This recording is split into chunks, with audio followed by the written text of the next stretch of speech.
It's still like 15k subs, man. But losing a quarter of your subs like that. That'll get to your head. That's the thing. You might still be making 45 grand a month just off subs, not even donations, not even sponsorships, but it'll still feel like a loss. Like it'll still feel like you've you've peaked. failed. Yeah, exactly. That's the worst feeling in the world, to feel like you've peaked. Okay, we're not leaking intel. We're not leaking intel. Are we live? Are we out there in the public eye? Is Let's your go, camera everyone. working? Mine? I can see me. Oh, I can't see you. Ah. It's the browser version's choking for Lion. At least we can see you though.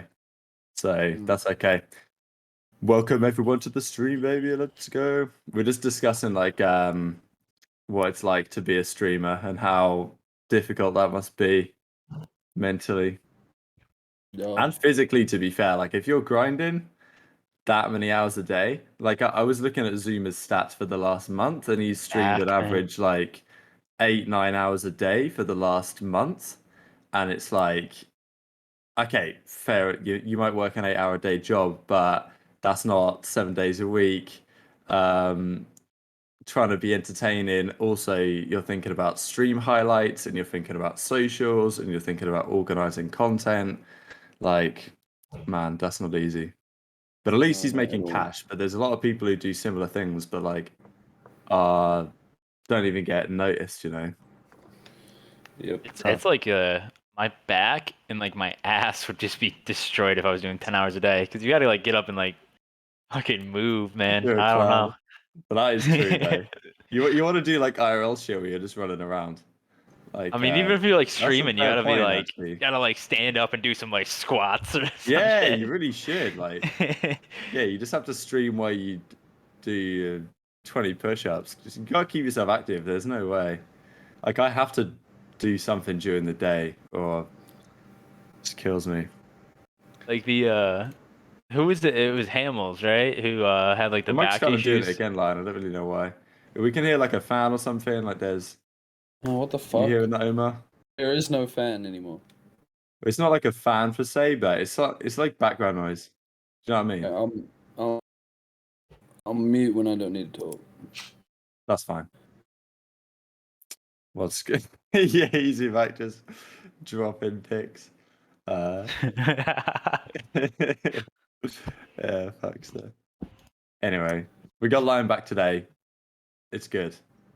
Yeah, I don't know. It's weird. It's strange, Lion. I don't know. Like, cause we heard it once, and then you did something, and then it went away, and now it's kind of back again.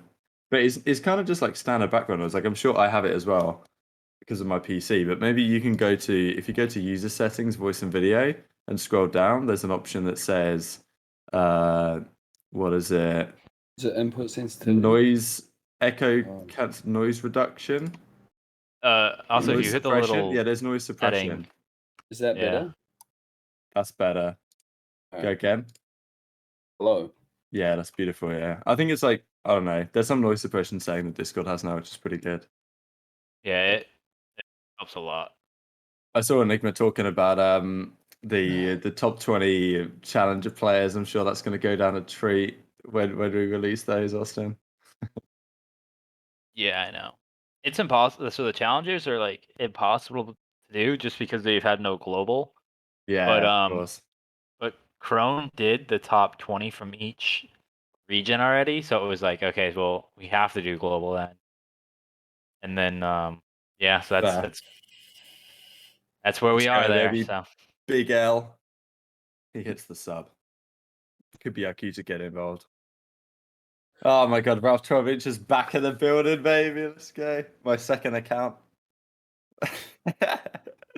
That is a legendary account, man. Who owns that one?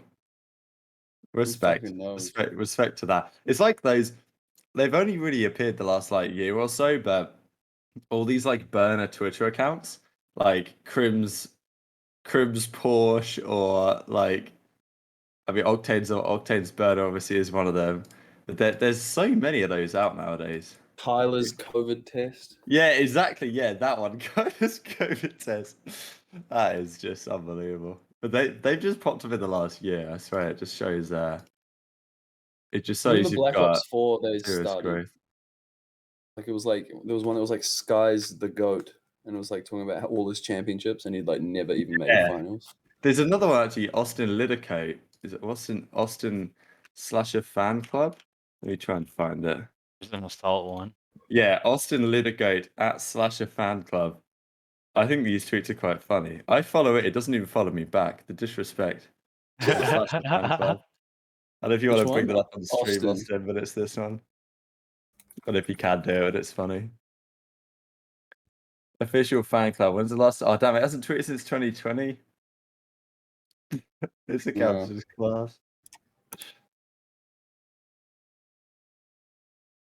Wow. Damn. Yeah, you're all good. I'm just messing around, really. Yeah, retweet your tweet #slashergoat. Oh, I'm yawning. Ooh. Yeah, you're good. What's good, Felipe? Welcome. We're going to crack on here in just a second. It's going to be good fun. And we're going to talk about, to be fair, it's actually been quite an entertaining week. Yeah, Octane has a ton, that's facts. Yeah, Did Close to Fall is good as well. How often does he tweet on Did Close to Fall? Let me find Did Close to Fall. We have a page on Breaking Point, which counts the Yeah. days since Close to Fall off the map. Does this count a But tweet every day? it's only in pro matches, right? Yeah, I think so. Even though, well, actually, He fell on the beta as well. yeah, he fell on the He beta. sure Yeah. did. He fell a few times on the beta actually on Eagles S. I saw a couple of clips. There was one where he was talking about like the situation with New York for last year, and like right at the end of the clip, as he was just finishing his spiel, he just fell off the map. It's like, wow. Impressive. Let's go, Kosakov 97. Oh wow, Clone Smasher. Good go. Okay, let's crack on. We've got Lion, we've got Austin, Omar's here as well. We're going to discuss Apathy's retirement, Loony joining Rokkr, some things getting spotted in the background of podcasts, which has been quite entertaining. Yeah, and then a bit of drama, to be fair, because it was the Awakening stuff. There was like the whole Cely, Black Ops 4 Strike Pack cheating drama, and then all the Halo stuff going on. So that's a big question. But yeah, if we're good to go, we'll get cracking. What episode is it, Omar? 37? 7. 37. 37. Damn. Let's go. Week 38, episode 37. But we did make it up with a special episode. We'll have to do another special episode maybe next week, maybe soon. We're working on it. You know the drill. Cool. So let me make sure I got the chat up here. It's a bit of a mess really on my screen. But it's fine. Okay, beautiful. You're good. You're good, Felipe. Let's get it. All right. I'll do a cheeky countdown. Episode 37. All right, 3, 2, 1. All right, guys, time to go back again today. Hope you're all doing well and enjoying your day so far. And welcome back to the Breaking Point podcast. We are back in business. It is episode number 37, and we've got a cracker lined up for you guys today. We had the special episode last week with the Los Angeles Guerrillas guys. Today, we're back into more traditional stuff, discussing, honestly, what has been quite an interesting week of Call of Duty here. There's been a lot that's happened, a lot of confirmations, also a lot of rumors that's certainly coming out, some drama as well within the scene for the first time in quite some while, setting us up for quite an entertaining October, I think, with seemingly many more announcements still around the corner. Lion, how are you doing? Your hand is still injured. It means you're off work, which means we get you for the full show today. So you're clearly done deliberately. Oh yeah, no, it's perfect. I wanted leave off work like a month ago. They denied me, so went ahead and fell off a e-scooter on purpose and broke my hand. I'm here, and yeah, Come on. 2 weeks off. Loving it. We take that. Hopefully it is on the mend. I'm sure it is. Oh, I mean, yeah, I'd hope so. Yeah, we're You good. can still design stuff? I have to use my left hand, and it's really hard, but I get it done. Let's Had a lot of go. practice, so we're good. Grind We're never good. stops. Impressive. Good work. Austin, how you doing? Not bad. Not bad. Just, enjoying the off season, relaxing. Really bored with the no news. We really haven't gotten anything in the last couple of 2 weeks.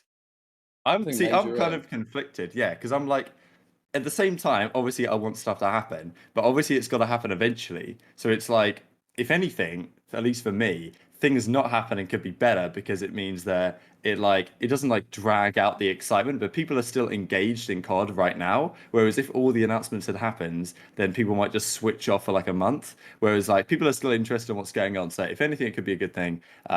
There's always things going on anyway because like I mean, there's teams getting bought out. Like things are going to continue to happen into October, November, December. Who knows? Like people are asking if there's like do you know, Austin, if there's like a I always forget what happened last year. Like, is there a roster lock date or something, or like is it just kind of free for all? Because I mean, I don't know. Obviously, there was a roster lock before champs this year after the stage or after the stage 4 major, or whatever. Um, and yeah, I don't know, like, because people ask me, like, when do they have to confirm by? And I'm like, well, I'm not really sure they do, to be honest, until like when the start of the season is going to be. I think it was January last year. I think Mm. it was because we had those stupid preseason matches. Um, I think it had to be like a week or two before the preseason matches. Mm. So it gave orgs like a chance to look at amateur talent and evaluate it, and then make a decision off of that instead of just signing right away at the beginning.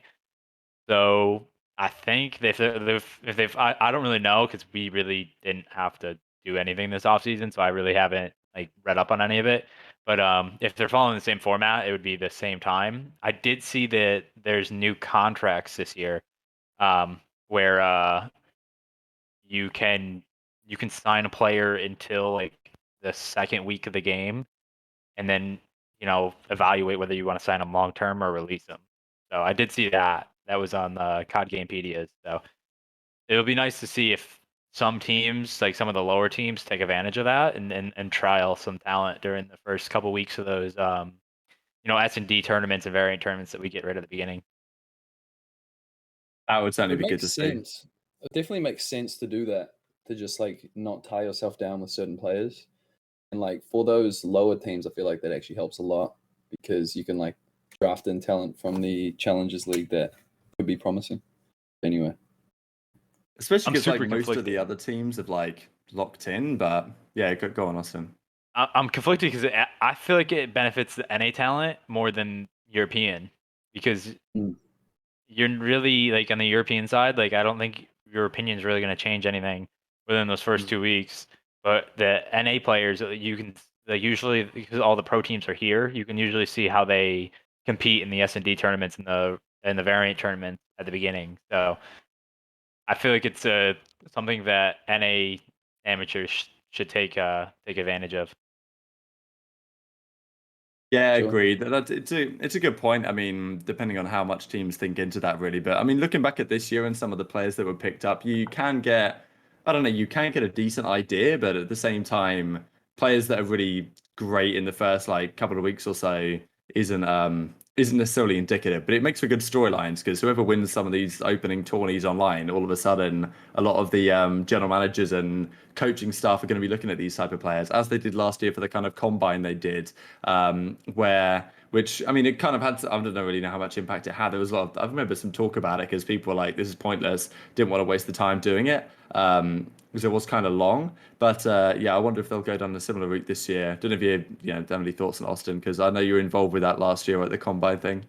Yeah, I was kind of like a critic of the combine at first, but I kind of hope they do it again because it was actually really nice getting to know a lot of the amateurs, and if you take it seriously and you try to make the best out of what it was, like it was.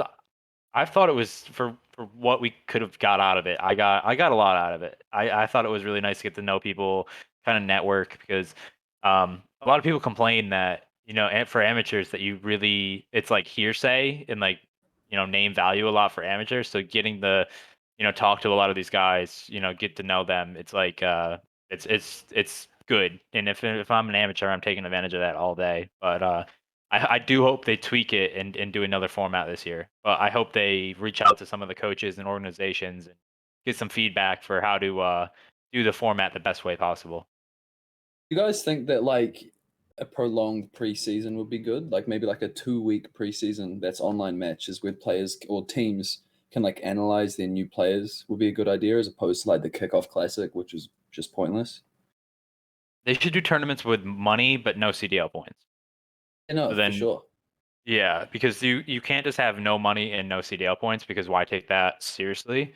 Because you're gonna, I mean, you can take it seriously as like practice, but why throw everything in the kitchen sink out there, for like strategy wise.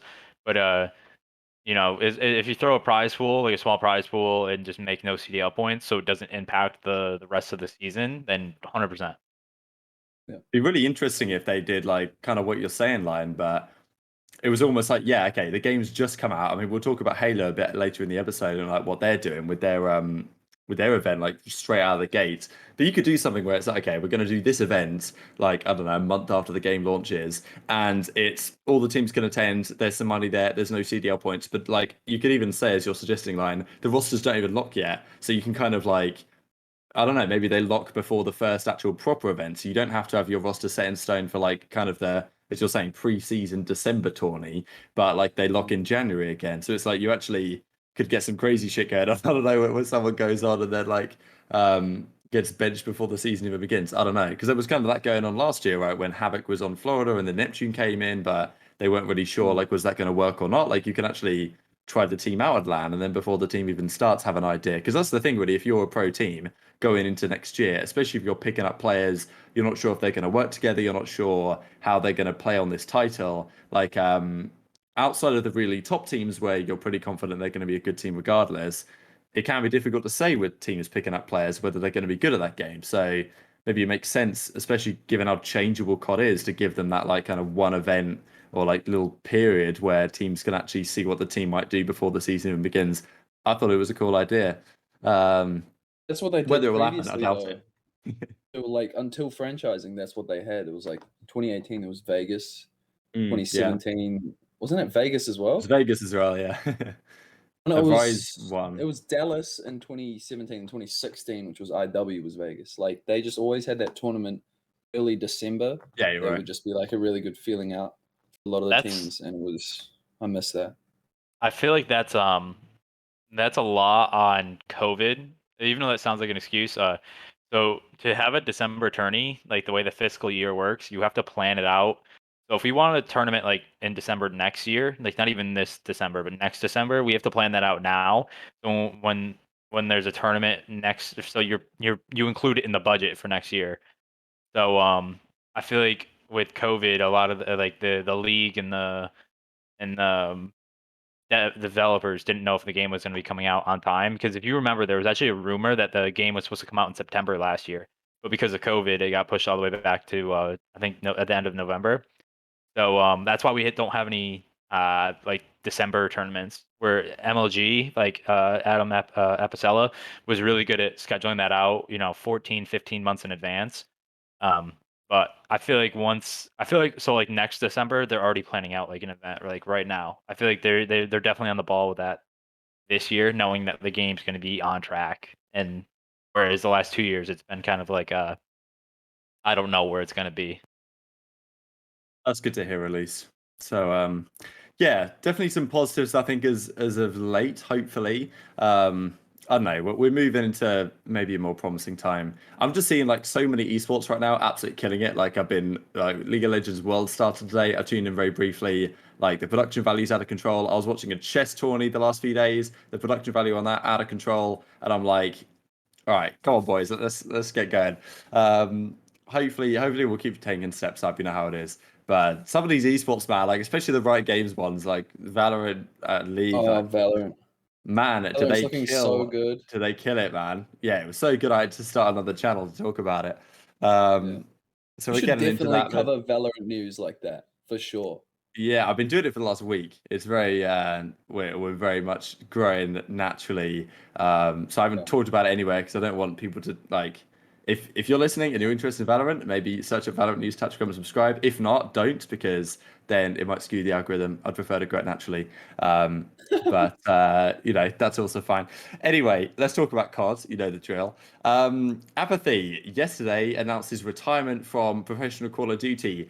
Another legend really hanging up the sticks. Another one bites the dust in that sense. It's been a strange couple of months. It's not something that I necessarily didn't see coming. I think there was maybe one episode of the Flank I was on a few months ago, and I said like Apathy retiring seems like a very likely possibility at this point. Since then, to be fair, at the Stage 5 Major, which is effectively his world championship, because he didn't get to go to champs, he was an absolute force. I still think that he was, after Vivid left, certainly the most promising player on that team.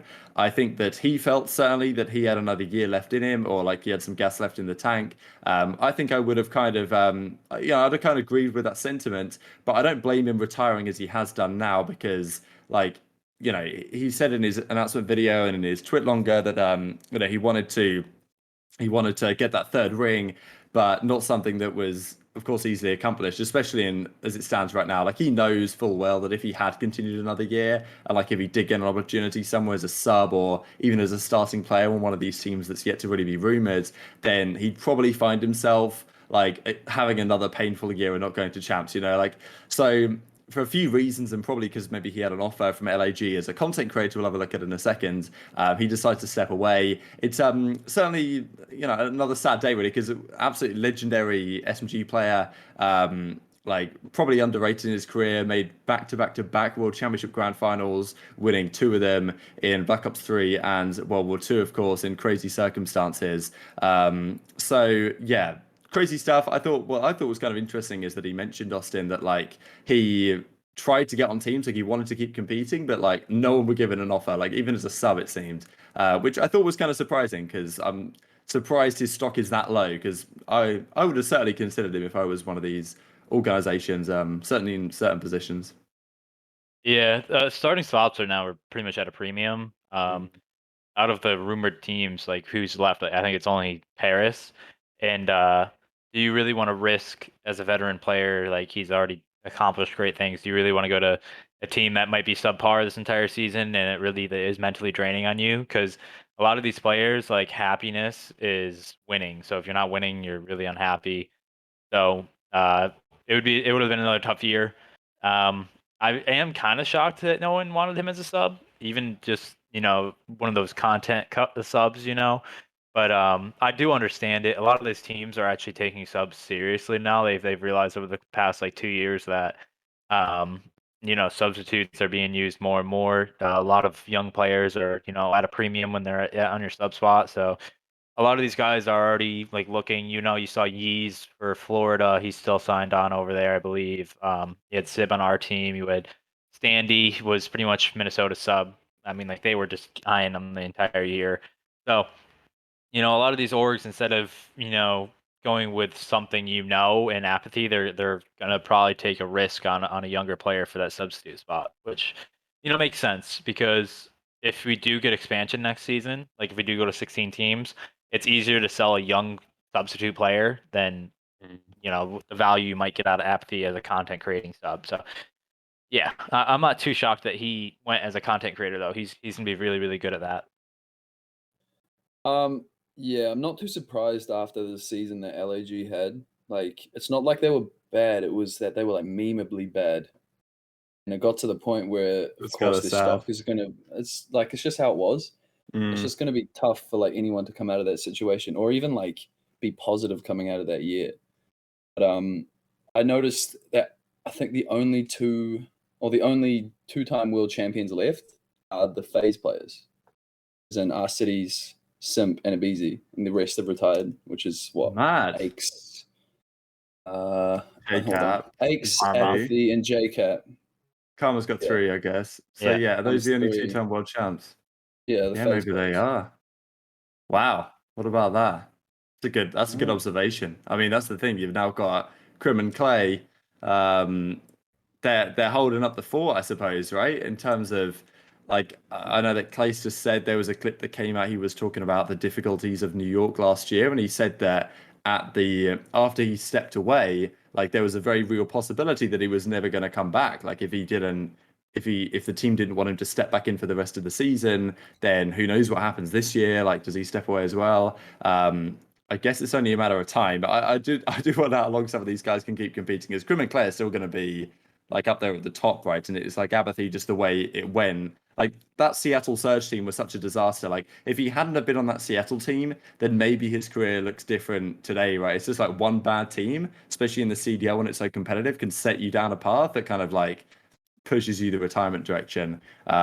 But you know, I'm happy he's signed there as a content creator. It's, as you say, I'm kind of surprised in a way that he wasn't like at least offered maybe as a sub on that team. But I get your point, Austin. It totally makes sense. But yeah, I think like Apathy's been talking. He wants to do content and stuff for years, and I think he has a great personality for it. And I'm happy that he signed us under an org because I thought he might just kind of do it solo, which is certainly more of a risk if you don't have like a salary and backing and people to get you sponsors and stuff. So yeah, I think it's all worked out rather well, Austin. Yeah, I mean, he'll be a really good like asset to help grow that brand. He's actually a really good streamer. I like him a lot.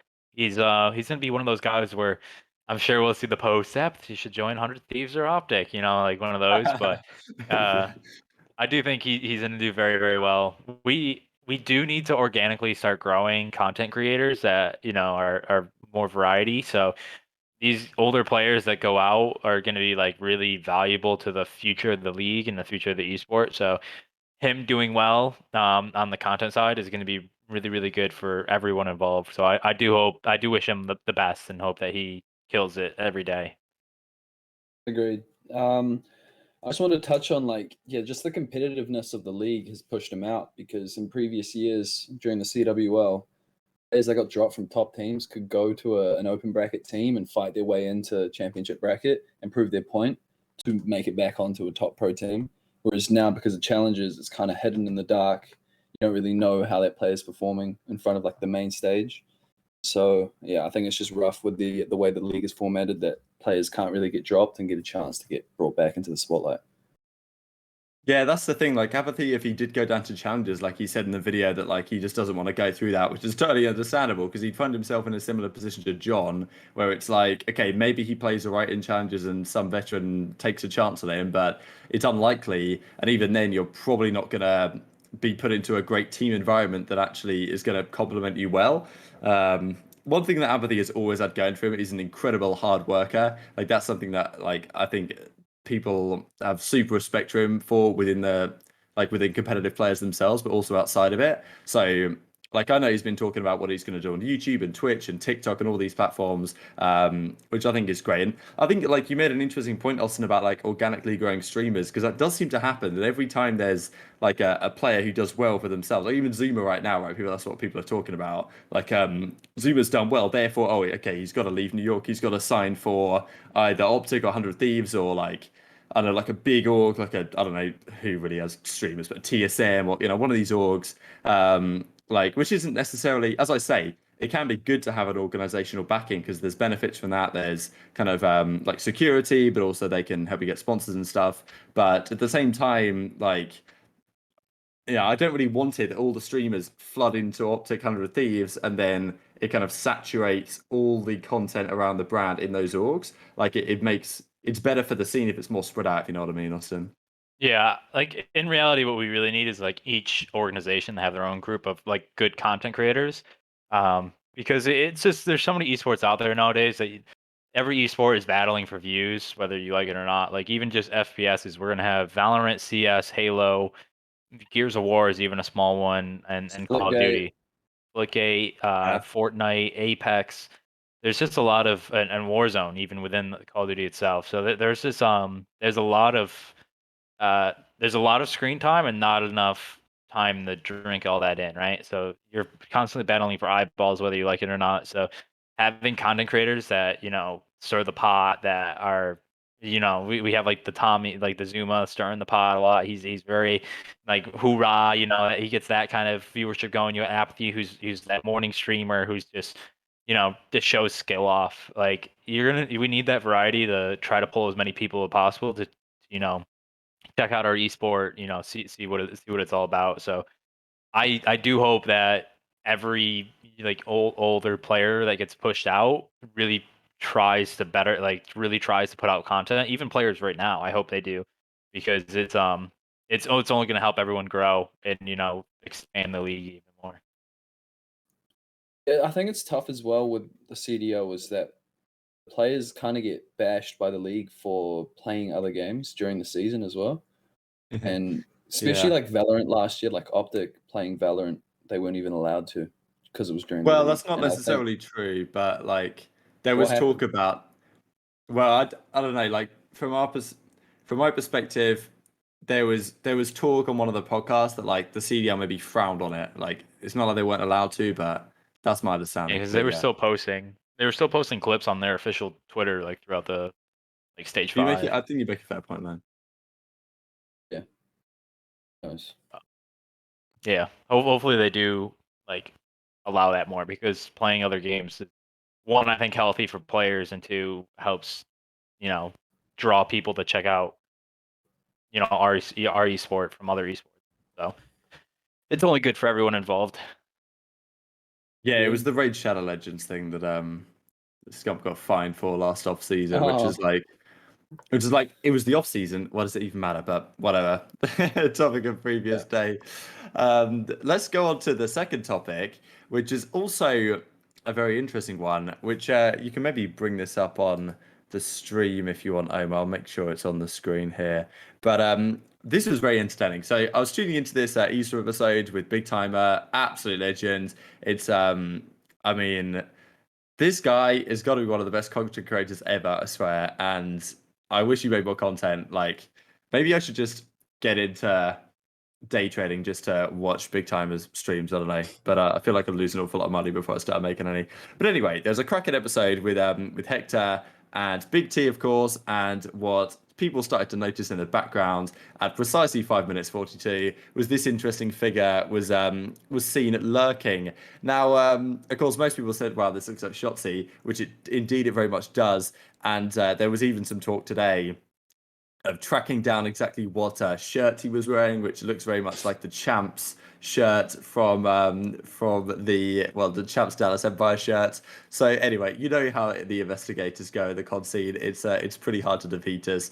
But anyway, it seems like, and there was talk right at the start of this episode, BigTymeR was saying like this is the big shoot, and Hex was like, yeah, this is the big shoot, like the important one that you would imagine is talking about the OpTic Dallas whatever confirmation announcement type thing that might be around the corner.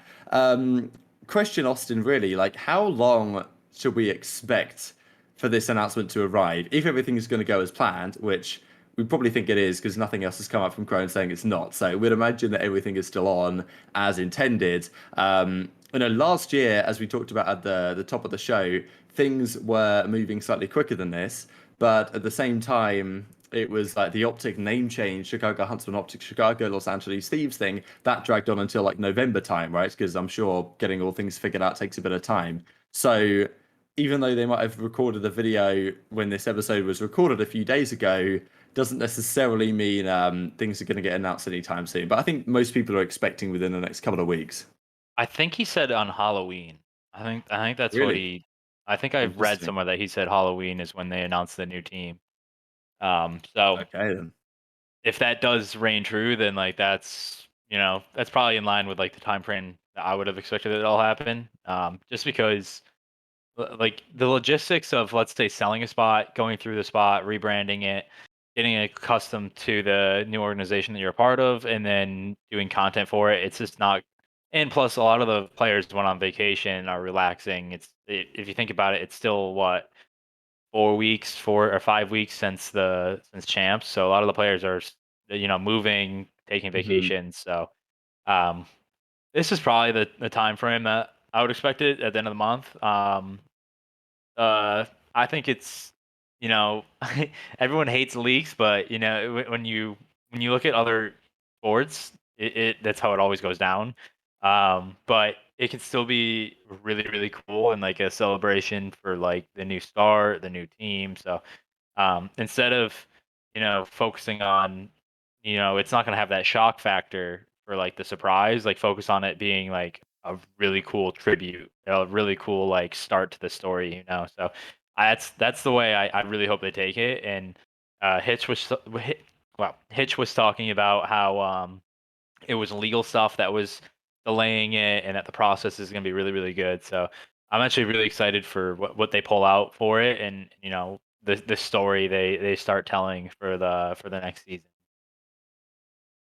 Yeah, I agree with like leaks being a thing in like every sport. It just always happens. But one thing I like about leaks is that it actually gives the team a bit of a spotlight while they plan their release of that team. So like they actually get a lot of free clout during this period. Like if you go to Shotzzy's stream, he's averaging like 1,000, 1,500 viewers at the moment because they saw his face in the background of the Heczquarters.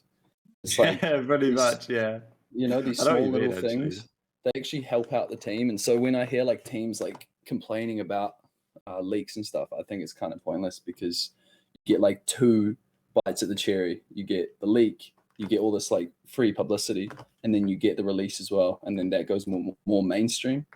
So I guess it's actually like it benefits the team somewhat. These leaks, Crone's doing his job well.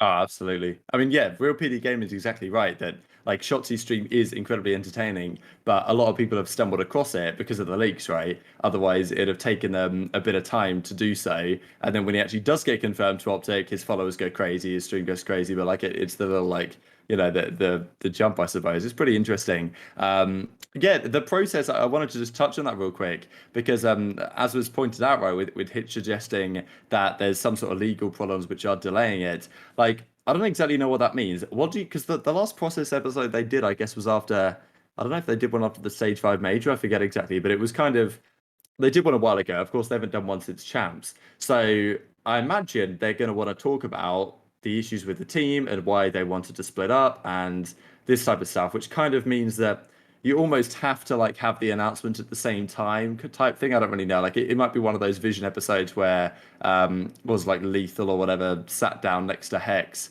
and when they did the Halo team, that's kind of a memorable one because did the whole episode and then it was like they kind of did the announcement hint at the end and then they did like a proper announcement video. But maybe that's too much content for one day. So I wonder how they'll handle it really, Austin. Like you think that if they're going to break down the champs run and behind the scenes and some of the difficulties that they had as a roster, like obviously that leads nicely into the announcements. Maybe it's on the legal stuff getting sorted out with the merger before they then complete the story and the process, and then maybe that's how the announcement goes. I don't really know. Maybe that's what Hex is thinking. Yeah, I think it's gonna be like a big story arc between like because I think the last one was before Stage 5, so they'll probably do like start the story arc with like Stage 5 champs, like building up to it, then the disappointment of champs, and then like you have to instantly start thinking about roster moves. So then it's gonna probably touch on like the formal and Onward envoy stuff. stuff, and then it's gonna probably touch on formal's retirement, and then end with uplifting news, right, to try to like kickstart the storylines going back into next year, which would be welcome the new team members, yada yada yada, and then go from there. So I I can see why the legal stuff going around with energy and I guess we'll just leave it at that is delaying it just for the ending because they really want that really splash ending. So um I think as long that it's gonna be really really good. So it's definitely gonna be worth the wait for this. I always love their content, so I always think it's definitely worth the wait for this kind of stuff. Agreed. I just want to know why they're merging in the first place and like why the teams essentially split down the middle and are coming together. Money. Well, I guess we don't. Well, yeah. I just want to know like the process it took for them to like come to that agreement as well. So if they go into that, it would be awesome. I'm sure Hex is going to have so much to say on this when it finally is confirmed, because it's very interesting on the way that he's run things. Like I've seen a lot of not like slander per se, because you could argue some of it's justified, but on like the subreddit the last several weeks, I think even we might have talked about it here, right? The way like Hex runs the business. A lot of people suggesting that like he's kind of just copied and pasted the same formula the last several years, and OpTic hasn't like grown as some of the other brands have, 100 Thieves, like some of these other orgs that have gone into other esports and stuff, and then kind of discussing, well, like how is it that the biggest brand in Call of Duty can't afford to like sustain itself effectively and needs to be tapped onto NRG, but if Hex doesn't want to work with them, then needs to be tapped onto another org like Envy that has the investors. So it's an interesting discussion. I think there's going to be a lot of talk about that when it's confirmed. And interested to hear what Hex has to say, interested to hear what Envy have to say on the matter, and Astro, because Hex and Astro rivals for years. It's kind of a crazy storyline. The next thing I wanted to dive into, about half an hour in, is the Minnesota Rokkr, baby. They did what to me was something of a surprise confirmation is that Loony is joining their coaching staff, which is, well, to me, it signals their intent, to be fair, because we talked about the fact that realistically they couldn't really upgrade their roster. It wouldn't really have made sense for them to make any moves. So instead, they decided to kind of bolster their coaching team to kind of go to this like phase ultra level where you've now got phase, obviously, you and the three others, and then ultra have got three analysts of coaching staff over there. Rokkr are going down the same route. So it's, I mean, first of all, I think Loony is an ideal pickup. It's interesting dynamic, right, though, because I thought maybe Brian Say and Repin would have enough ground to be able to cover that, but maybe they want Loony for, well, I don't know. I guess it can't help to have him as part of the team. Maybe slightly surprised he didn't end up joining LAG because LAG got Bevels and Ricky. If Minnesota are making this move with bringing Loony in, you could have argued that LAG could have done the same thing with players that Looney's had more success with in the past. But still, I think a great pickup from both ends of the spectrum, really. I think Loony can add a lot as a coach. But yeah, how much impact can this realistically make to a team that, in theory, has kind of gone down the pecking order in power rankings, Austin? I think he could do a lot. Based off like my understanding is Repin is more on the management side now. Like he's still an analyst, but he splits his duties. So by having Loony come in there, it's a great second pair of eyes. It's a second voice. He can take up a lot of that like secondary coaching duties. So I do really like this. It gives him a chance to, slowly get into the coaching, like not dive straight in and who knows that your first attempt at coaching that first season could be really, really bad, and then it tarnishes your reputation for years to go on. So by like going into it slowly, he's going to be able to work his way into it, get into that coaching like prowess, I guess. It's like it's this coaching is a lot different than playing. So it takes a little bit to like switch gears. So, I definitely like the pickup. I didn't think he was going to go to Minnesota. I thought he was probably going to get, some coaching offers from a couple of different teams. I didn't know exactly where he was going to end up at, but I definitely don't hate it. I think it's an upgrade for Minnesota. It helps them a lot. So, Dan is very smart on the in-game side, so I definitely see him doing very, very well over there with Brian and Jake as the coaching trio. Yeah, I think especially someone like him who's extremely vocal and always been like an in-game leader in the teams that he's been on. It's perfect for him to move into a coaching role. Like people would talk about players like Karma trying to be a coach, and it's like that's not a player I'd think of straight away who would be, a great head coach. And so, kind of grooming him into a head coach is a great idea for Loony. Is Brian Saint still there? Yeah, he's the head coach. Yeah. Sweet. Well, they're looking good then, because having the extra pair of eyes, especially Loony, will be big. And I don't know if it really matters that much, but going into a World War II type game was the last time he was like a fair point. top player. I mean, yes, Sledgehammer. I mean, the game mode played kind of similarly. That's the thing. Like, this kind of like the analyst type role that some players would suggest. Look, if you're going to tell me what to do, but you haven't actually played this game at a top level, like, why are you saying this type thing? But Loony probably has a very reasonable idea of how, I think, one of the greatest minds, really underrated in that sense. And probably is going to be ideal in that type of position. I think where they're putting him is great, right? Not as the kind of head coach, but kind of like the more can provide more analytical and strategic insight and like help the players in like maybe in a 1v1 level. So it's yeah, I thought that was particularly cool to see. Good question from Felipe. I think we might as well touch on now. How do you tell if a coach is good or bad? It's a good question because in COD and really esports, I guess in general for now, it's very different, right? Like in football, soccer in the UK, if a team isn't performing and they've got good players, it's the manager's fault, like every time, which maybe is true, right? And I'm sure in American football and stuff, it's similar. The coach and the manager gets a lot more flack when things are going badly and gets some credit when things are going well, but not all the time. Of course, in esports, it hasn't got to that point, and understandably so, because there's less players on the teams, there's maybe less to manage and less to organize. But it's relatively rare that you see a coach come into a struggling team and just turn them around to become a top dog. The impact is generally more marginal. which means it can be difficult to tell who's actually good. Like you can't just tell off results if someone's a good coach. Like, Joey Nubsy's had a horrible couple of years, but at the end of the day, maybe he's a great coach and they weren't listening to him, like they weren't listening to him, or whatever, relationships were sour.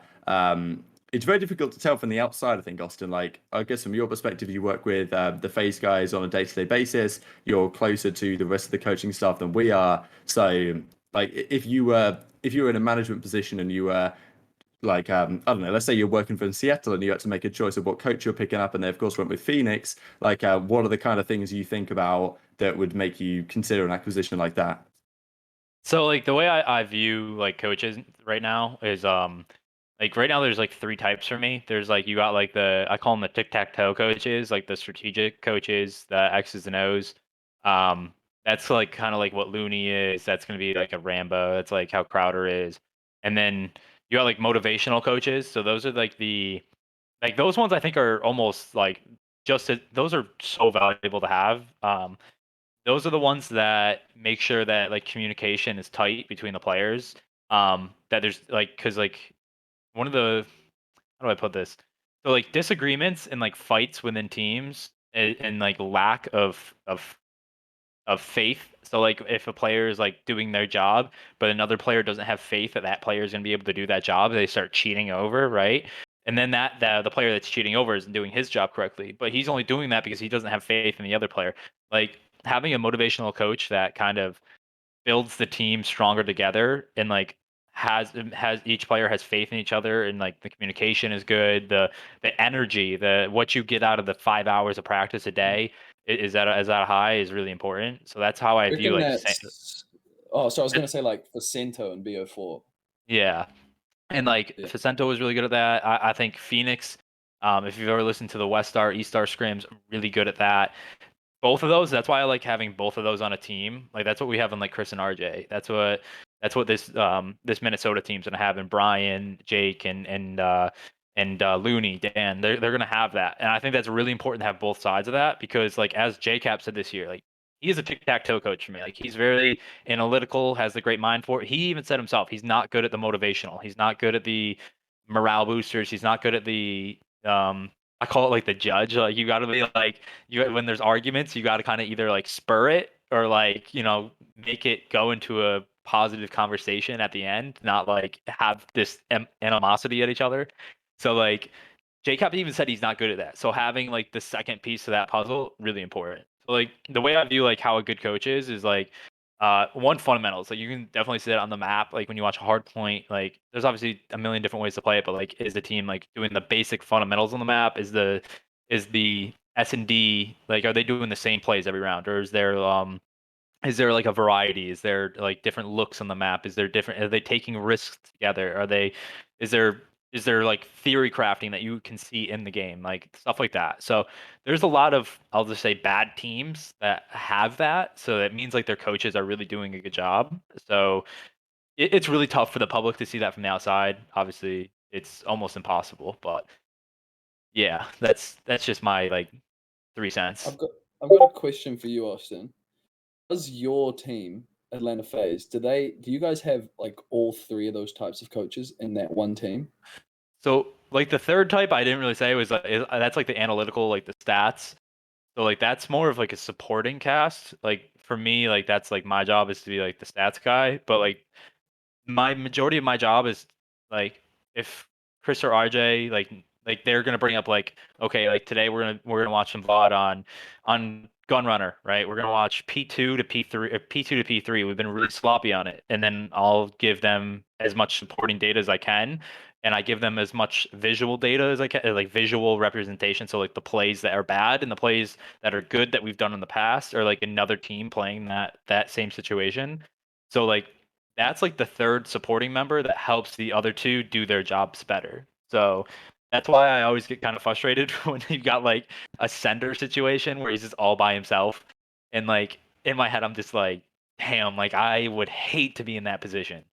So like, to me, like Chris and RJ are both like they're both motivators and X's and O's kind of guys. Like usually RJ is really more on the X's and O's. He's so smart with how he sees the game and everything. And Chris does a really good job of like when he gets on stage, sometimes he'll just like spark it and they'll be in a great mood and they'll be motivated to go on. So and then like my job, I try to do it as best as I can is just getting as much supporting data for them to like help them do their jobs the way they want to do it. So that's like the three coaching styles I kind of see within Call of Duty right now. Yeah, and I think like Rab, you touched on like not being able to see when like coaches are good. I think it's pretty obvious with FaZe that it does help them immensely. Like especially from stage 5 to champs, they were looking like rough, the stage 5 major, and then you guys broke it down to them, I believe you told us, and they came out as champs and were a completely different team. So it's like I think you can actually see it when like teams go through rough patches and come back. They're usually going to bounce back better when the coaching staff is like so prolific. Yeah, I like agree, yeah. we like forced like not forced an argument, but we like forced them to like say what's like empty your mind, like get a clear head, you know, like tell everyone what you want, like don't like don't walk around it, just don't beat around the bush, just say what you want, say what we can improve on, and then like that like helps immensely because then you start like you get everyone on the same page, you start building it up, and like that's something we were trying to like build up our game past where we wanted to. Like we had to watch games from like stage 5 or stage 4, stage 3. We started watching a lot of other teams, like go back pages. Like we went too far ahead trying to like do too much, and like that's another thing too is like knowing how to curb that, knowing how to get around like burnout stuff like that. That's where like the motivating coaches are just like so invaluable for how you can bounce back like that. Get out of a rut, get out of a bad day. Because you heard like OpTic talk about how like their bad weeks of practice would be weeks. It would be like one bad practice, 2 weeks of bad practice, right? Like where like for us, like one day of bad practice, like the next day we would get on and like squash that as hard as you can, and then it would only be like 1 or 2 days of bad practice, and then we're back on track. You know what I mean? That's crucial, yeah. I think like you make a great point, Line, because a guy like Crowder, for example, like just his track record, right, as being the player on FaZe going into that season doesn't qualify for PLQ or doesn't qualify at the PLQ, then goes into this Black Ops 4 season, goes on to join 100 Thieves and achieves great success with that roster, and then seeing what's happened with FaZe the last couple of years, like you know, certain coaches obviously have great relationships with players and that certainly helps, but you can see at the top ends where coaches have helped stabilize teams. It's I think Real PD Gamer made a good point, right, about it's just on the bottom tier squads that you don't really know where they are because you haven't seen a lot of these coaches because they're so new have many chances with different rosters. Like a lot of coaches in football or whatever, they've been a coach for 20 years. Like they've coached this team, this team, this team, this team. They've had this results with these set of players. They've had this result with these set of players. You get to have a good idea if they're any good. Whereas, you know, a guy like Ricky, for example, since he came in as a coach really to LG in Black Ops 4, then he had to sub in that one event that Gunless was at an EDM concert or whatever, and he world starred UIU for the 1v2. Like, and then since then he's kind of stepped back as a coach. We don't really hear anything from Bevels and Ricky from the LAG side. Like I gave Bevels like a lot of credit for their not like all the credit, but when they won Evil Geniuses won the World Championship in World War II in 2018, and Bevels was the coach, there was a lot of talk about the innovations that Bevels and Aches and the guys had done in terms of their smoke strats. I remember some specific ones they pulled out on Ardennes Forest that pretty much nobody was using, and their Search and Destroy got really, really good. And Bevels kind of, I don't know, he was kind of the do-it-all coach, I guess, as you say, Austin. There's many different parts to it, and that is one of them. But you know, analytics, but also motivational and these other elements. But yeah, I gave Bevels a fair bit of credit for that, and Ricky, I think. You know, seems like a reasonable guy that understands the game well also. Whether they're actually a good coaching duo, nobody has any idea. Like their results are terrible on paper the last 2 seasons, but so have the teams that have been built around them. So I think that is really the question mark, right? For these, for the coaching staffs that the LG have stuck by for, despite you know London, I'm pretty sure Shane is gone and Revan's gone from New York. We don't know what's going on there. So some teams have decided to jettison like some of the players and thinking maybe they weren't adding as much as they could have done. Whereas some organisations are sticking by them them and saying, "This is your chance, right? If you're Bevels and Ricky, here you go. You've got a great team on paper. You've got to be part of making that work." So yeah, Coach Mania is kind of like an interesting additional piece to Roster Mania this year that we haven't really seen in the past, to be honest. Yeah, that's why I really, really miss. I don't know if you guys remember the press conferences we used to have.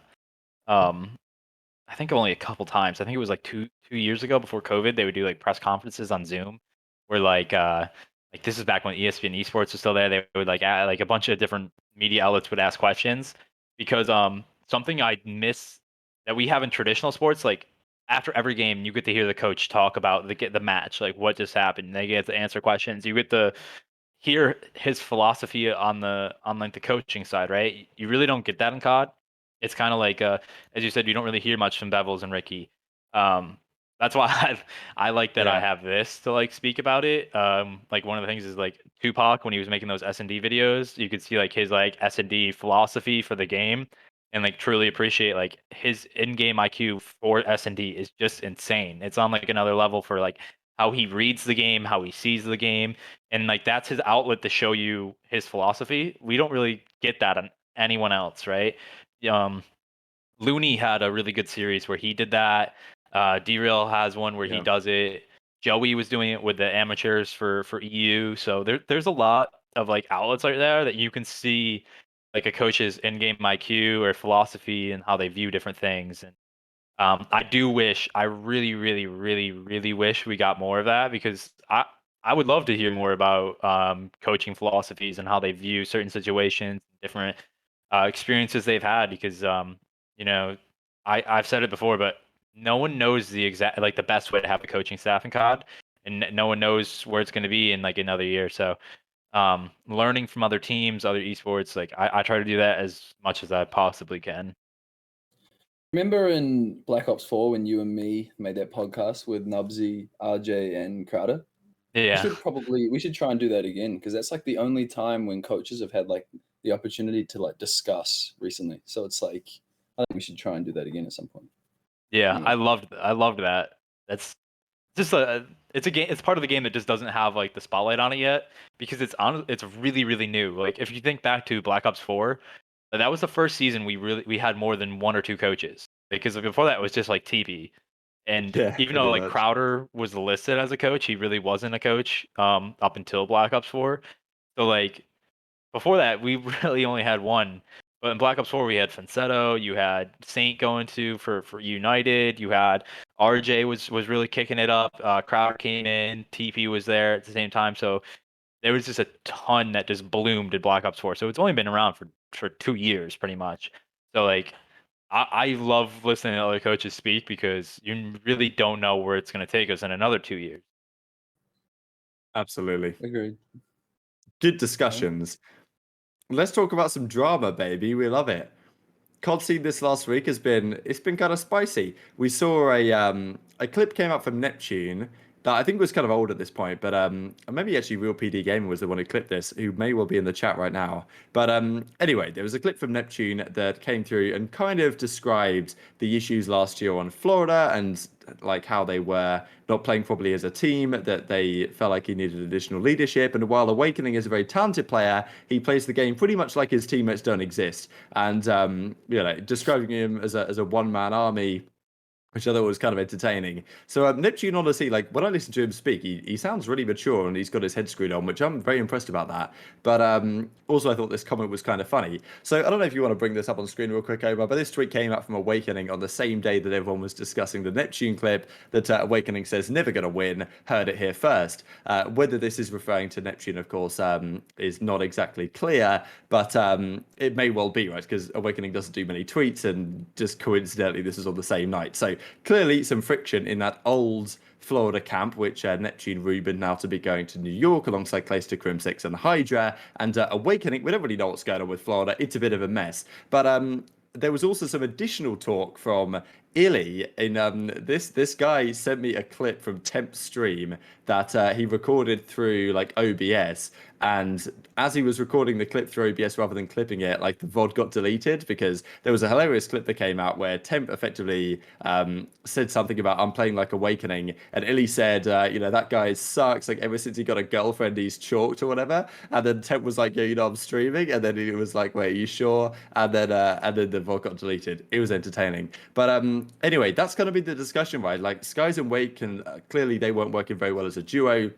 You got Neptune calling him a one-man army, and you've got his stats over the course of the season falling off, and iLLeY saying that ever since he got his girlfriend, he fell off as well. So it's interesting because Awakening is a player that we talk about so much, really, at the start of this year, at the end of last year. People were, I remember, like Nameless was talking about if he had to build a God squad to beat FaZe at the start of the season, Awakening was going to be one of his foundational pieces. Doesn't seem like that's the case nowadays, right? And Florida need Awakening to be very good to either sell him for a fair bit of cash or to actually build a winning team. So, a bit of drama, Roston. I don't know if you have any thoughts on this. I thought it was funny. Yeah, I mean, that Florida team had a ton of talent, but obviously had a lot of like friction and fractures within the team. Like a lot of times it's they had zero comms, just no one would speak. A lot of the times it's now we're hearing they just did whatever they want on the map. It just seems like they didn't have a leader and they didn't have someone to wrangle the troops in. And it seemed like maybe everyone's priority wasn't on Call of Duty 100% of the time. So like I don't know. It just sounds like their practice was horrible, their comps were horrible, their results were then suffering because of that. So it just sounds not great, but hopefully those players, like every time I hear them speak on the matter, it sounds like they have a good head on their shoulders. So hopefully they can rebound off of this because it definitely sounds like they had a really roller coaster season, we'll call it. Yeah. Yeah, I think Awakening's a great player. Like skill wise, he's incredibly skilled, and we saw that in Modern Warfare. But with Modern Warfare, it came like the 5v5. It kind of rewarded being a solo player, squad spawns. It would work in his favor.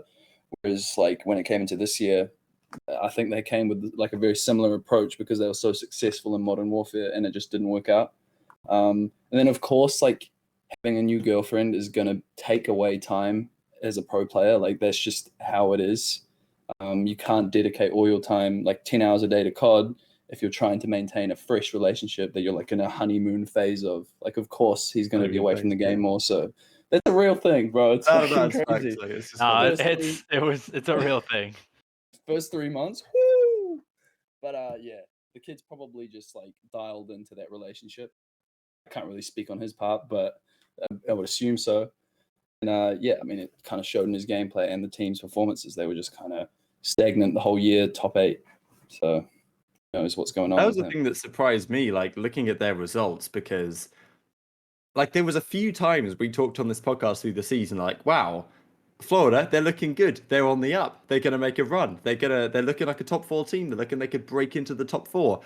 And then look for their results. It's like 10th, 8th, 8th, 10th, 8th, like the whole year. They made barely any money. They made like 60 grand in prize money, whereas the previous season they made like 330 grand or so, or maybe even more than that, 360 grand because they won like 3 tourneys. So vastly different. And, surely they got to do something on the management side. The other piece of drama that was very entertaining was the pros have been thinking, especially guys like iLLeY and some of these other grinders, like, what the hell do I play? I've run out of things to play because the new world game has come out, which Cely's doing that, and a load of other people have been putting a load of time into. But iLLeY and Co. and some others like Standy and Mohawk and these guys gone back to Black Ops 4, a popular game to play Charles on. Now, Black Ops 4 has this kind of interesting thing where there's players that have just grinded Black Ops 4 wages and Charles for the last several years rather than trying to compete, in the Challengers side in the more recent titles. So anyway, they play up against this team featuring Cely, which of course is the big discussion here, this female player. And, I'll bring up the clip on screen actually, if Omar can just play it, which I think should be big enough.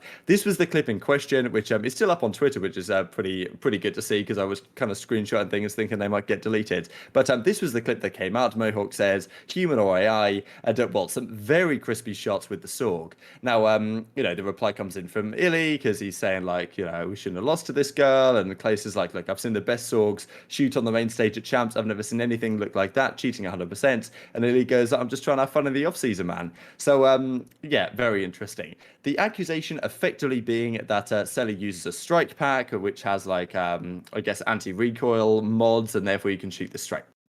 So anyway, that was the initial part of the story. Then the second part is that Cely was like, okay, look, I'll use a hand cam and we'll make sure we do this legit. And she puts the hand cam on and they play them again. And, they beat them again. She's shooting bodies on a lot of the maps, shot punching people. It was very entertaining. So a couple of things to say here. Firstly, it's so difficult to say in these instances. Like, I try and cover these on the channel the best I can, but it's so tough to say because if pros are going to accuse someone of cheating, that's obviously a big deal. At the same time, it's tough to say they are or they're not. Like, it's possible that she was using a strike pack here, but the strike pack and the mods, like, probably maybe add a couple of percent, I don't know, to how good your shooting is. I don't really know. Like, you're going to be 98% as good still without it, so you could very feasibly just take it off and win a chal without it. But I don't know. That's what some people suggest. So yeah, loads of angles on this, really. Yeah, I guess I'll pass it to you first, Austin, because there's a fair bit to talk about still on this. Yeah, I've watched the clip. I don't know enough to know. Like, I didn't really see anything that crazy, but like, obviously I don't really know. I really don't play Black Ops 4 anymore. I don't know. I just don't know. So I don't. It's just like you're damned if you say she was using something. You're damned if you don't. So, um, I I I don't know. I don't really know what people expect playing a game that's 3 years old online for a high chell at late in the morning. So I don't really know what what people expect out of that. But I do on the bright side, I do hope, like, showing that, if she's really good, I hope we Valorant has got this, but I do hope we get like a game changers. That's what the female tournaments are called in Valorant. I do hope we do get some of those in Call of Duty, whether it's for Warzone, like more for Warzone or for competitive, because if she is legit, like, then that's awesome. I do hope we do get some more female players to play these tournaments, because, like, there's just a lot of people that don't get offered opportunities to play, and having that would just be really awesome to watch it. So I'm all about that if she's not cheating. Yeah, I mean, I haven't even seen the gameplay. What's it at? I can link it to you real quick. I'll chuck it in the Discord. You can just look at this clip real quick. I haven't seen it. Yeah, it's all good. Just before you comment, I was just going to add something real quick. Is, like, yeah, I agree completely on the whole.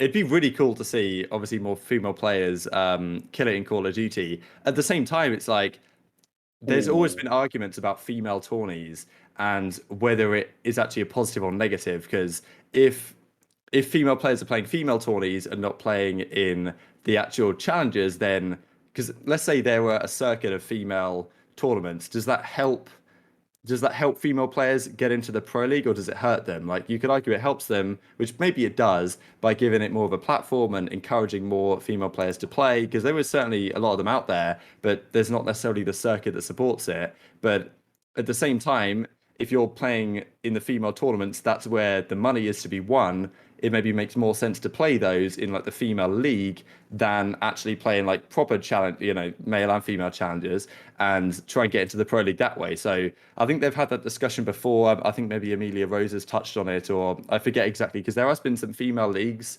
in previous titles that the argument has been is maybe hurting female players to the degree that it means that they're less likely to play, like, the male and female combined competitions, and therefore that's going to hurt them to a degree. So it's a big discussion. I think, firstly, I'd like, Cely's been playing this game for 3 years. I do love to give the benefit of the doubt. I think that we should do that, most certainly. So yeah, play challenges next year. That's what that's what we'd like to see. I just saw the clip. I feel like, is that the only clip as well? Yeah. I'm pretty sure that's it. Yeah. It's a 5-second, like, Sorg clip that I feel like if you played the game a lot is possible.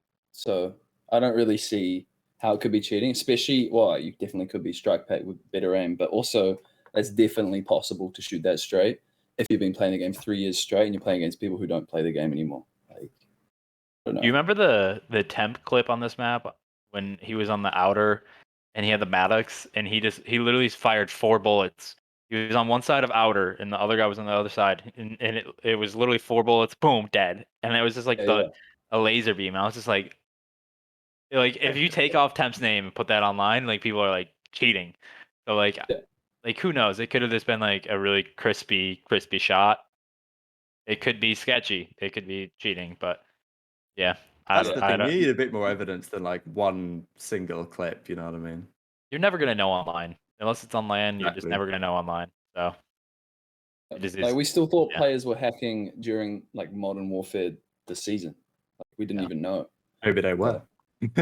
Exactly. Well, I We'll saw some never know bad now. stuff in Cold War where people like had people were getting exposed, and what they had was in the bottom corner of their screen they would have like a small dots that would represent the mini map. So when there was effectively a wall hack, but you couldn't see anything from their perspective. So they could stream their perspective, and no one would know because they would cover the dots with their webcam. So they put their webcam up, and behind the webcam on the screen it would be effectively like a tiny mini map that there would be nothing in the background of the mini map, but it's literally just dots, and it would just represent where the other team is. And as you spin around, you just get to see where the other team is, and you just hide the little dots behind your webcam, and no one's any the wiser, apart from you're making some very questionable reads occasionally. Like, I don't know. This stuff's just so hard to stop. It's anti-cheat season, baby. With any luck, it'll arrive in Warzone and Vanguard at the same time. It's about time. If hopefully it bloody works. About time 2 years ago, mate. Yeah, well, exactly. You're not wrong. Final topic I've written down, and feel free to throw some questions in the chat, baby. Halo, baby. Halo's back in town. It's been a while. I used to occasionally watch some Halo tournaments. I remember, I'm pretty sure I watched the 2018 World Championship where Shotzzy in that one because everyone was talking about how Splice was so good they'd scrim each other and play 2v2s rather than practicing against anyone else.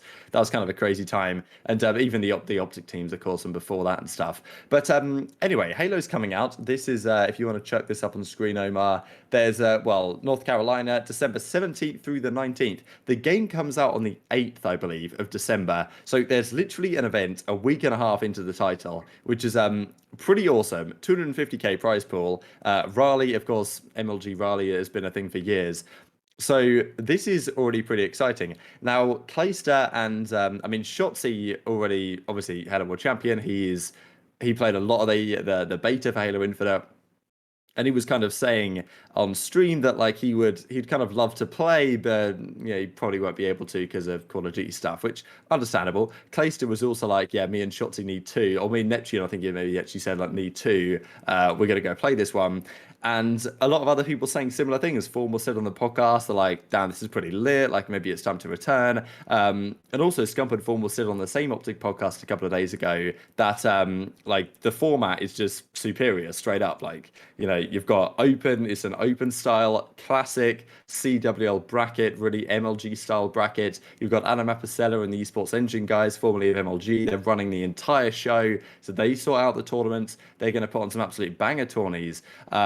So that's really the question, right? Is Halo going to make a major comeback here? As you say, Austin, there's a lot of competition right now for viewership, especially within, I guess, controller esports. Obviously, it's not franchise, but there's a lot of big organizations coming into that. I just wonder what happens with this over the next couple of years. And it could be a good thing, if anything, because it may prove to the CDL, with any luck, that, like, yeah, these MLG type tourneys where it's played in this format, kind of traditional esports stuff that Adam Apicella and Esports Engine, I'm sure, are going to kill, is like, or like, going to kill us and execute effectively rather than destroy.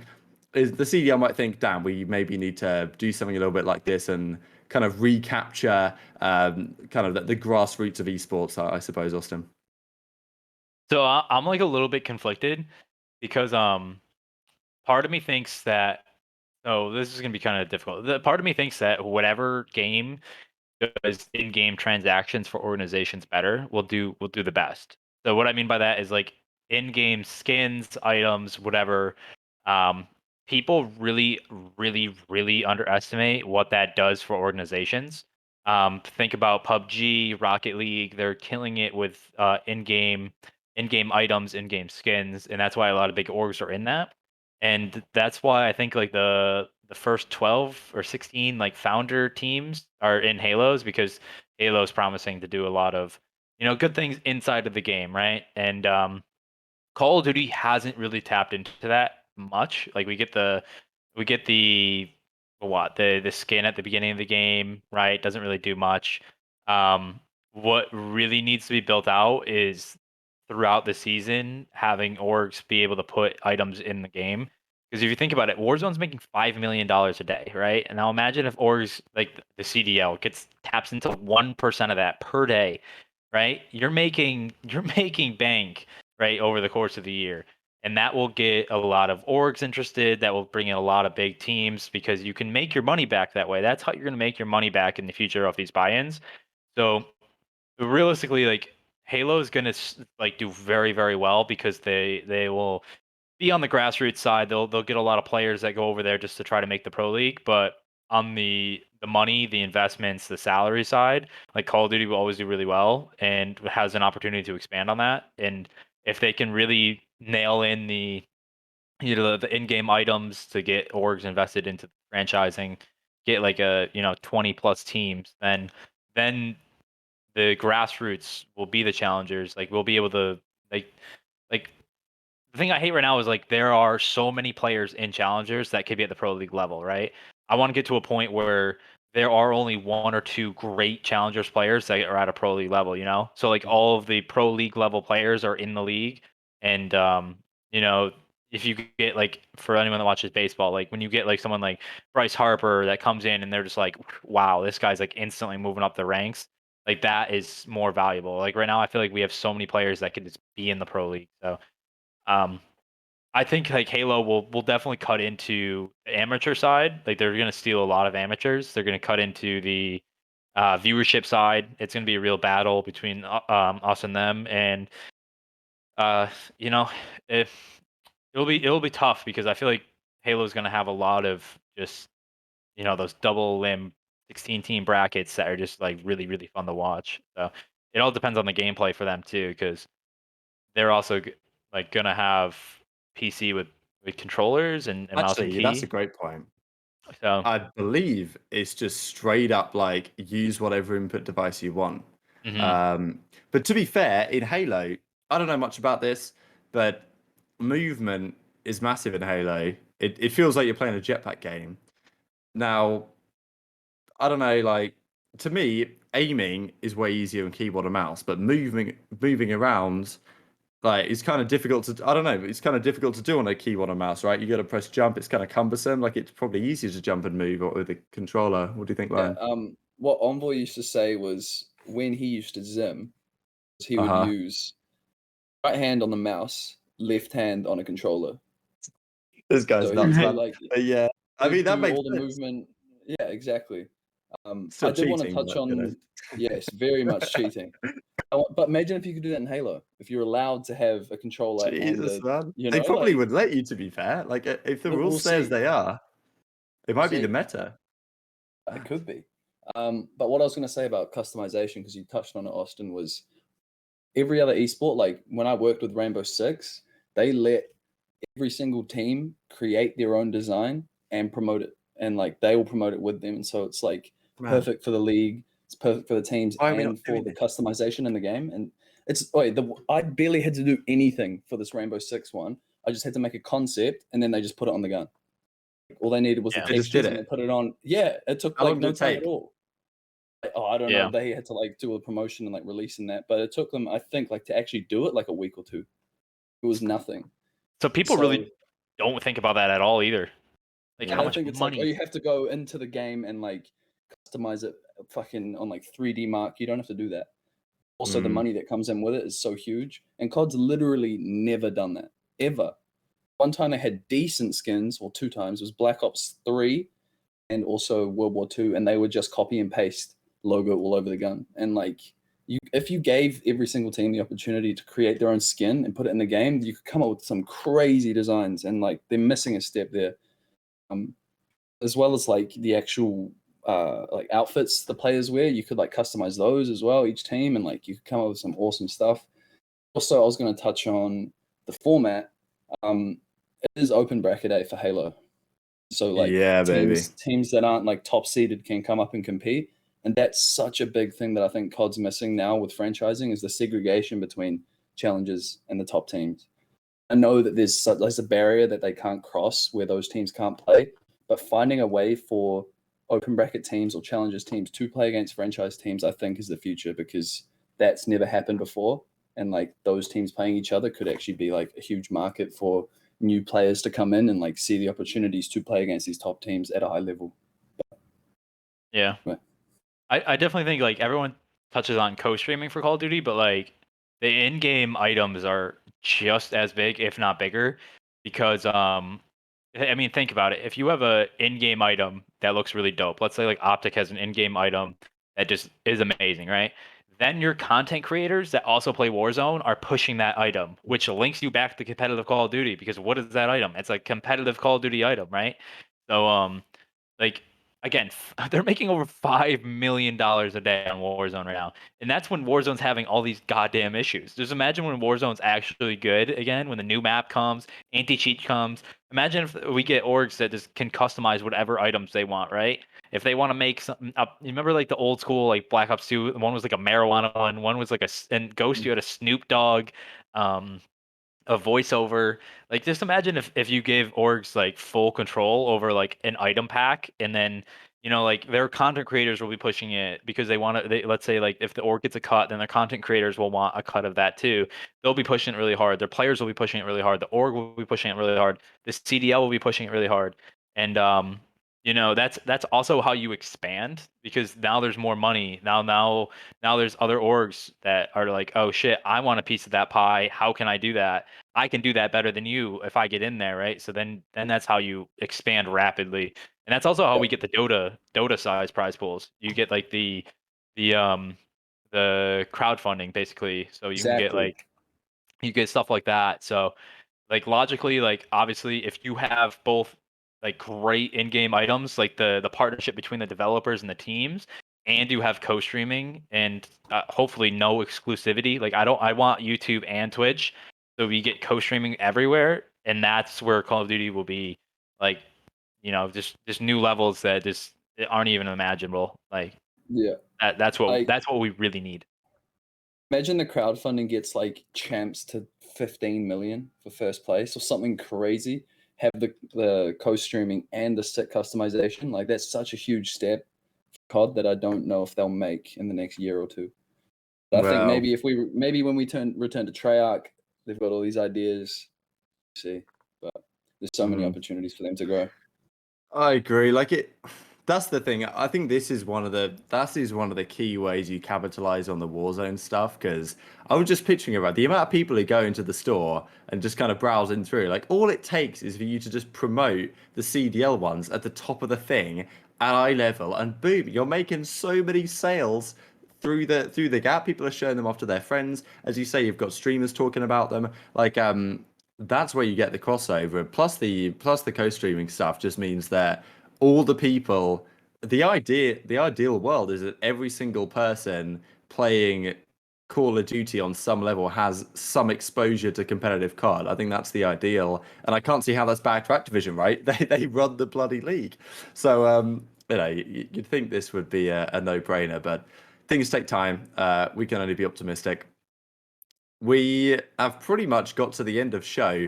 I saw a couple of questions maybe come through. If there's anything you guys want to talk about, feel free to go for it. Otherwise, we can pick something out.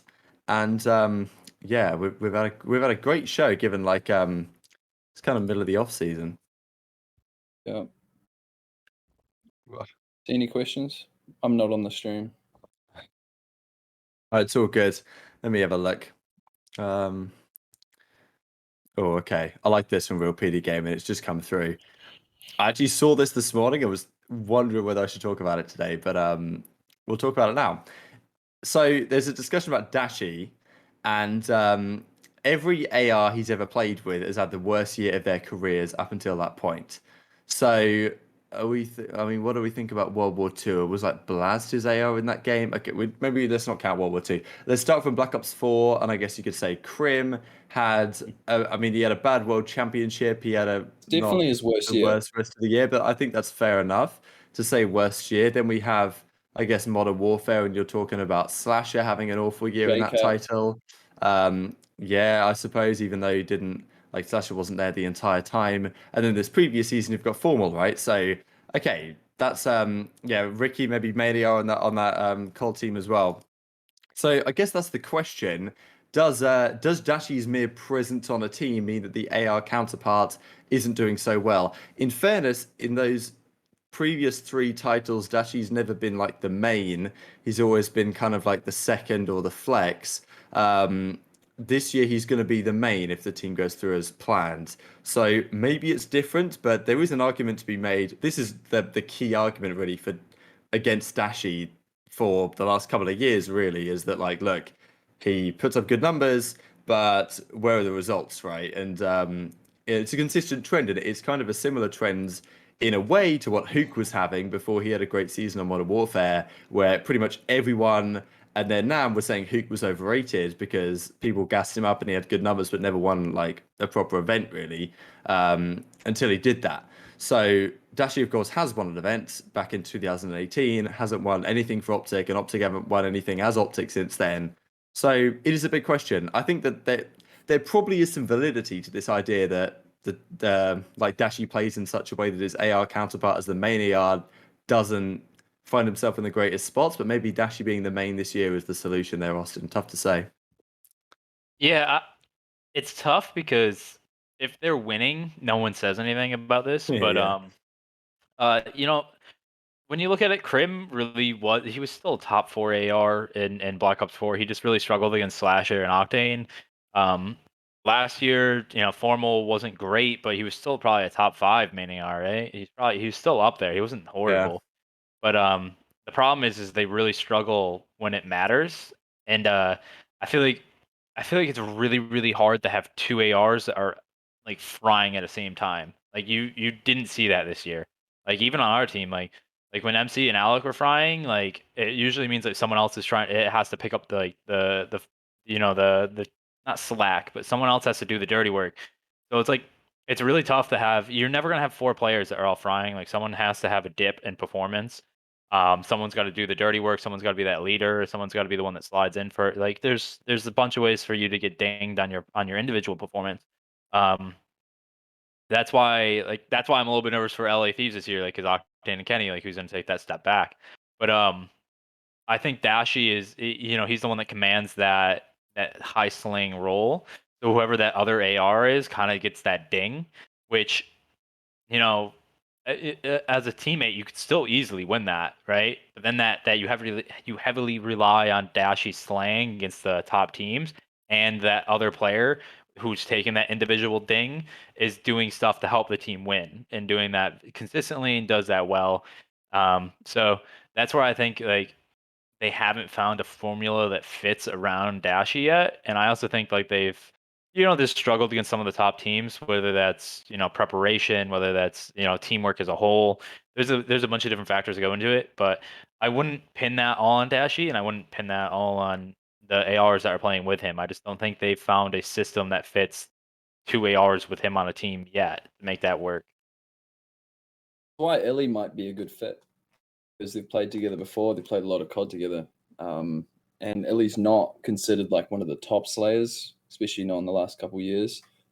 And so I guess like having that player that isn't going to like demand that slaying might be a good fit because Formal previous to actually arriving was always like the best slayer on his team. Maybe the one time he wasn't was LG with Gunless, but that was 5v5. So then we'll see. I think that could work quite well, especially if he is the main AR and we've got iLLeY on the flex. But obviously that's not confirmed yet. So we'll see. Of course, yeah. And when you look at these teams too, is like every team they've been on, they've had a really good SMG duo. So it's like obviously the SMG duo is going to be taking a lot of kills. Dashy is going to be taking a lot of kills. So that last AR is just that's just the person that won't have as many kills, won't have the free kills. Every kill that they get is hard, it's earned. So it's like it's really tough to like look at that and a lot of fans just objectively just see the number and just instantly just target them as the weak link. But in reality, you know, you got to look at, is Dashy performing against the top teams, right? Because he's in that slaying role. Are the SMGs performing against the top teams because they are in that slaying role, right? So, is that fourth person, instead of getting the kills, are they making smart plays on the map? Are they contributing to the team in other ways? There's a lot of different factors in it, and if one person starts slacking, then the rest of the team has to pick up on it, and it's really tough to pinpoint the issue without being in the comms, without being in their practice every day to see how committed each player is to the team. So, yeah. I think you make good points. I agree with Lion as well. Like, iLLeY, in theory, is kind of the perfect AR counterpart in that he didn't have great numbers last year. It's impossible for like people were saying, it's impossible for Dashy to make him any worse, you know. But like, it's in the same way that the obviously not worse in terms of in terms of slaying, is what I'm getting at. He's a great player, but that's the whole point, right? Like the previous ARs, as you've suggested, that he's played with are ones that typically have been slayers, whereas iLLeY doesn't play in that way and doesn't need to slay heavily to be very impactful, which could be ideal here. But I think that's a good place to end it. We've been going for an hour and 20 minutes. It's been a cracking episode. It's been great to have you the whole time, Lion. Hopefully the wrist gets on the mend. Are you going to be back at work next week, you reckon? Actually, yeah. So I have. Do you guys have a thing for like when you get injured, there's insurance for like Short-term disability? Yeah, we've got this thing called ACC, and my ACC coverage only goes till the 10th. So yeah, I have to be back at work, but I'll still have the cast on for the next 2 weeks as well. So I'll be at work fully wrapped up in this cast, which will be interesting to say the least. But yeah, we'll see. We'll make it work. Sucks. Well, any plans for next week, Austin? Nothing too crazy. We got a long weekend here. We have I think it's supposed to be called Indigenous People Day here on next Monday. So long weekend for me. So probably just chillaxing, and maybe we'll try to take like a day trip or two. That sounds pretty cool. Wonderful. Well, thanks all those who tuned in to the episode here on on twitch.tv/GG Breaking Points. We've got it up on YouTube, we've got it up on all the audio platforms as well. So drop us if you made it all this way, drop us a like, drop us a review on those platforms. We really appreciate it. YouTube continues to kill it, and the Twitch is growing week by week. Thanks to those who drop by live. Thanks as always watching at home, and the two fine, handsome gents that joined me alongside today. Thanks over on the back end as well. Wonderful stuff as always. Thank you for watching as always. Take care of yourselves, and we will see you next time.